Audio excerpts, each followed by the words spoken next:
Hey, welcome back. And if you're new here, my name's Christina Kent, and I'm an artist based out of San Francisco. And today I am so excited to share that I quit my job as an economics policy consultant to pursue art full-time. And so in this video, I wanted to talk about how I realized that I wanted to be a full-time artist, and then how once I made that realization, I took the steps to get to where I am now. I hope if you're in a similar situation where you want to pursue a passion, but you don't know if you want to do it full-time, or maybe you're in a job that you don't fully love, and maybe you don't know exactly what you want to do and you're trying to figure that out, I hope that this video can give you some ideas of things you can do that can help. And I also want to emphasize this is just my experience and there is no right way to live a creative life. I think everyone's path is really unique and different, so I hope that you can get some inspiration from this video and take whatever's helpful to your own life. So how did I realize I wanted to be a full-time artist? Well, when I was younger, like in high school, I got really into painting and I would do it all the time. I was completely obsessed.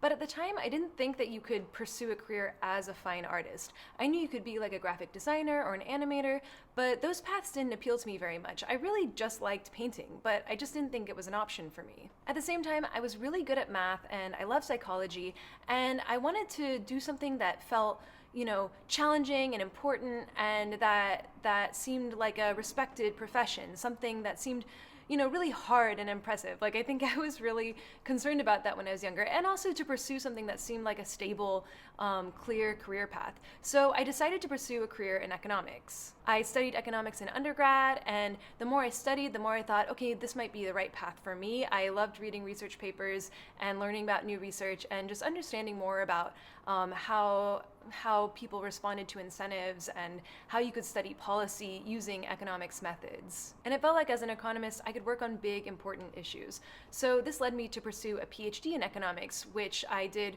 for many years right after undergrad. And the PhD in economics was really, really hard. I had to work incredibly hard to try to produce great research and rise to the standard of my PhD program. And I learned a lot during that process, and a lot of the work I found really fascinating, but I felt like I started to deny parts of myself to try to fit into this mold of an academic economist. And over time, I was moving further and further away from who my true self was. And I was feeling this disconnect. I was starting to feel burned out, but I was thinking to myself, well, I'm just not feeling good because I'm not working hard enough. And if I worked harder, then I would succeed and then I would feel better. But if you're familiar with burnout, that's not the way it goes. And I just fell deeper and deeper into this feeling of burnout. And during this time, I started to get exposed to a lot of different books and ideas, and there were a lot of books that helped me shape my thinking around my future. But one of the big books that really, really changed my thinking was the book called Design Your Life. And this is a book that is about taking the concepts of design thinking and applying it to the way that you try to design and craft your life. And there are a few things that I thought were really, really useful in this book. One of the things that it mentioned was that was kind of this idea of when you're a designer, you're open to all these different possibilities. You have this brainstorming phase, and it's about creating a bunch of possible solutions rather than finding the one right solution. And I liked that approach to planning out how I thought my life could go. Rather than thinking, okay, I have this one path where I'm going to be an economist and that's what I'm going to do, I could instead imagine different potential paths for my life. And I could imagine multiple paths that all sounded great. It suddenly wasn't about finding the one right path for me, but instead it was about thinking about, well, what are all the possibilities and potentials that my life could have? So I really valued that sort of brainstorming, and it's like a brainstorming process and an open-mindedness about thinking about my future. Another thing that was really helpful from that book was doing kind of an activity log, where I would take my activities during the day. I would write down what I did and for how long I did it, and I would write down how energized and how interested I was in each activity. And I started to notice over time that while I really enjoyed chatting with my fellow grad students and reading about research, I actually felt really drained and really tired when I was working on the research myself. So I came to realize that although I really enjoyed the impact of economics and a lot of the ideas, I actually wasn't enjoying a lot of the day-to-day work. And then the last thing I learned from Design Your Life was this idea of prototyping. So once you have figured out all of these, or once you've brainstormed the possible routes for your life, and once you've realized which activities are energizing to you and which ones are draining, which ones you're interested in, which ones you're not interested in, then you can start rather than making a big leap into something different, you can start slowly shifting yourself in a new direction, doing kind of little experiments to try to make small changes and see if that makes you feel more energized, happier, more fulfilled. If those small changes start to feel like you're on the right path. Now, around this time, COVID started. So it was 2020, it was the pandemic, and I think for a lot of people, myself included, this kind of slowed down my life in a lot of ways. I was really anxious and uncertain about what was going to happen, but at the same time, the sheltering in place kind of took away a lot of the extraneous activities in my life and gave me a lot of time to think about what I really wanted to do and where I wanted my life to go. It also caused a delay in my PhD program and my expected graduation. And at the time, I was talking with a therapist about how I was feeling about burnout, trying to work through those feelings. And I'd started painting again because it's a great shelter-in-place activity. But I'd started getting back into painting, getting back into art. And I was talking with my therapist about how the research was so draining and how I was feeling really happy when I was working on my paintings. And she noted that I still had funding for a few quarters of research, but my research was mostly done. So she suggested, well, why not take some of this time to really invest in your painting and spend a lot of time doing it and see how that makes you feel. And I realized, yeah, that's a great idea. I should definitely give this a try, because I didn't know when the next time would be that I would be able to spend a significant amount of time painting. So I found myself in this really lucky situation where I was getting back into painting and kind of in this very early stage of my art career, and I had a lot of time to work on it without financial pressures. So with this, I began sort of prototyping how it might feel like to be a full-time artist and spend significant amounts of time painting. Because before that, I had always thought of painting as a hobby. I didn't know if it was something that I would want to do for hours and hours each day. But the more I painted, the more I realized, wow, I love this and I just want to do it. I want to do it more and more. It was like, I didn't get bored of it. I didn't get tired of it. I actually got more interested in it the more time I spent on it. I also started prototyping the business side of what it would be like to be a full-time artist. So I started selling my work online, starting with first reaching out to friends and then eventually opening my own Etsy shop. And I also started learning about small business finance and all the other things that you need to do as a small business person to be successful. So I started selling my work, and that was feeling really good. And that was the first kind of sign to me that, maybe I do want to be a full-time artist, and maybe this is where I want to go. At the same time, I think if you are like me and you have spent many, many years building a skill set like I did in economics, it's really great if you can, say you're not happy with what you're working on, it's really great if you can make more of a lateral shift to something else. Rather than jumping to a completely different career path, maybe there's things that you can change in the path that you're on that still use the skills that you've built up, but use them in a different way that makes you feel energized and interested in what you're doing. And so even though I thought, okay, maybe I want to be a full-time artist, I thought, well, I want to pursue economics a little bit longer, see if I can tweak my career in some ways to make it better suited for who I am and what I like to do. And so I made the decision to not pursue a career in academic economics, but instead go into policy research, which I felt like would be more impactful, it would have a more direct impact on policy, which I was interested in, and it would allow me to work more with other people, which I really enjoyed that part of grad school when I would be collaborating with others, and I would have to spend less time trying to get data and more time actually analyzing the data and designing research, which is what really interested me. So I tried to make this lateral shift into this potential career that I thought could still allow me to do economics, but might be a better fit. So I started that job in 2022, and as far as jobs go, I think it was really ideal. It was work from home, I didn't have to commute, the job hours were really flexible, my coworkers were amazing, super easy to work with, very kind, great people, the projects we were working on were interesting, and I thought, okay, maybe this could be the right fit for me. But pretty much as soon as I started, I just felt like I was longing to get back to the studio. And I was really missing the extra time I had in grad school where I had many more hours to spend on my painting. It was a big shock going from my grad school schedule to working full time. And I was trying to figure out ways to balance that. And a lot of people said, well, you can paint in the evenings, or you can paint on weekends. And isn't that enough? And for me, I just felt like, no, I had so many ideas. I could just feel like kind of all the ideas for paintings that I wanted to do piling up, and I didn't have enough time on the weekends to do them. And in the evenings, I was often too tired to paint or even sketch.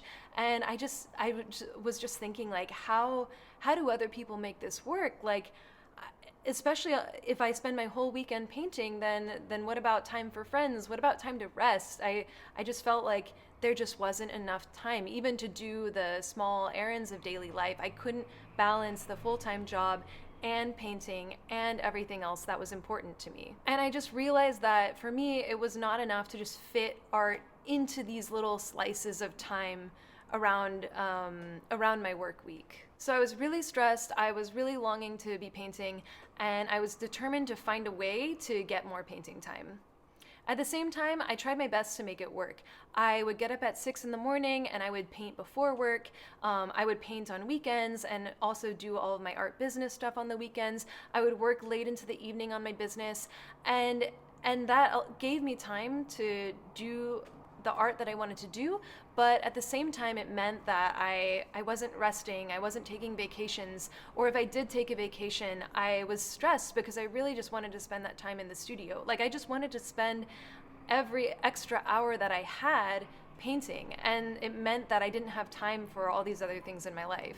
I knew it wasn't sustainable, so I started making a plan for how I could become a full-time painter. And there were a lot of things that helped me along the way. I tried to keep my lifestyle expenses relatively low, so thankfully I didn't have any debt. I kept my expenses low so that I could save the vast majority of the money that I was earning in my day job. I also worked aggressively to promote my work, to post it to Instagram, to share it, to build a following, to start working with galleries in my area, so that I knew I would have a place where I could share my paintings and sell my work. And I also looked for tons of inspiration and success stories. And this was really important for me because growing up, I'd always heard that, well, artists they don't make money from their art until they die, or these, the starving artist stereotype.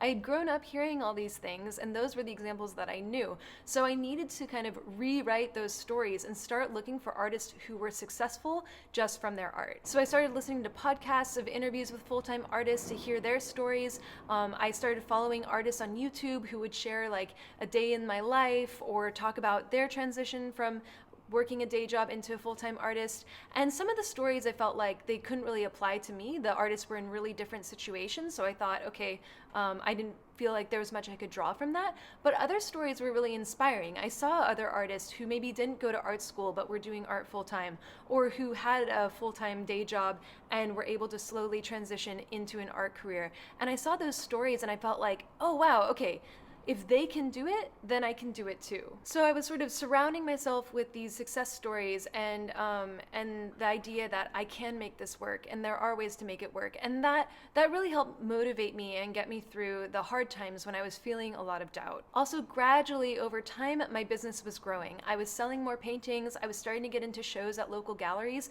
My work and my outreach efforts were really, really paying off. So after about a year of working full time, I decided that my art income was high enough and I was in a stable enough position where I could switch to taking Fridays off at my job. So it's taking 80% time, which was one of the really great things about working in my day job, which is consulting, is that I had the flexibility to do that. Rather than to say, okay, I have to quit my job and decide to do art full time, I could instead say, oh, I'm gonna dial my day job back a little bit and give a little bit more time to art. And having Fridays off was incredible. Suddenly I had a full day in the studio where I could just paint, and that was amazing. Every week I would look forward to Friday so much, and I was just so happy when I would get my studio day. And this further cemented the idea in my head that this is what I want to do. I really want to be a full-time artist. With that extra time in the studio, I was able to make more paintings and my income continued to grow. And by fall of 2023, I was ready to switch to half-time at my job.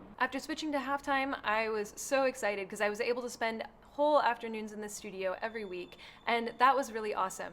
But at the same time, it was even harder at this point to work at my job because I knew that I wanted to be a full-time painter, and I just had to do it. I saw that my income was growing steadily. It was almost at the point where it was covering my monthly expenses, and I had 2 years of income saved up in my savings. So I had a big financial cushion, even if art sales were going up and down. Plus, I seemed to have a steady stream of commissions, of upcoming exhibitions, and I also knew that the more time I had to paint in the studio, the bigger paintings that I could make and sell. At this point, I felt like my biggest constraint wasn't actually money, because I did have a lot in savings, but it was actually time.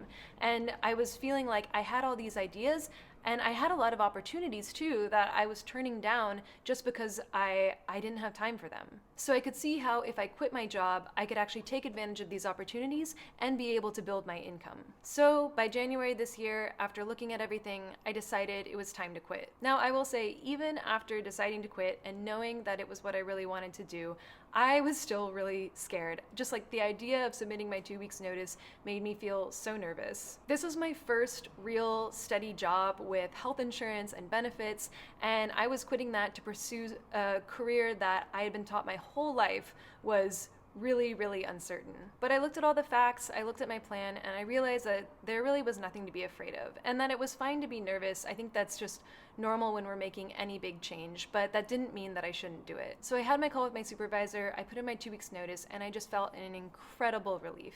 I'm so proud I did it, and I was able to make that leap into a career path that I really feel like is aligned with who I am. And now I'm so excited to give 100% to this career of being a full-time artist. At the same time, I'm really glad that I did this the way I did. I'm glad I tried something different in economics to see if I would like that career instead.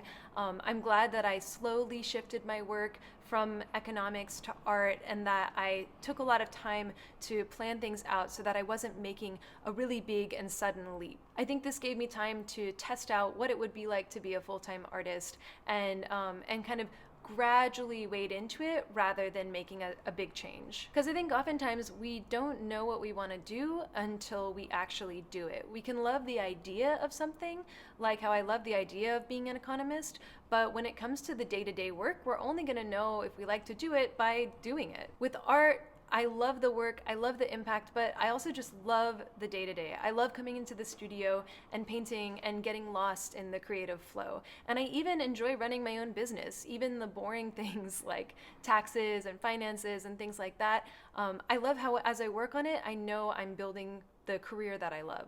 And I can't wait to see what the future brings. So I hope you found this video interesting and useful, and I hope it gave you some insight into my path as an artist. And if you want to become a full-time artist, or if you're not happy with your current job but don't know what you want to do, I hope this video at least gave you some inspiration and potential ideas that you could use in your life. And especially if you're someone who feels like you don't have everything figured out, I hope this story can emphasize that that career paths can be winding, and that's totally okay. And I also want to emphasize that there is no one right way to live a creative life. For me, it's being a full-time artist, but for you, it might look very different. Creativity doesn't always mean coming to an art studio and painting.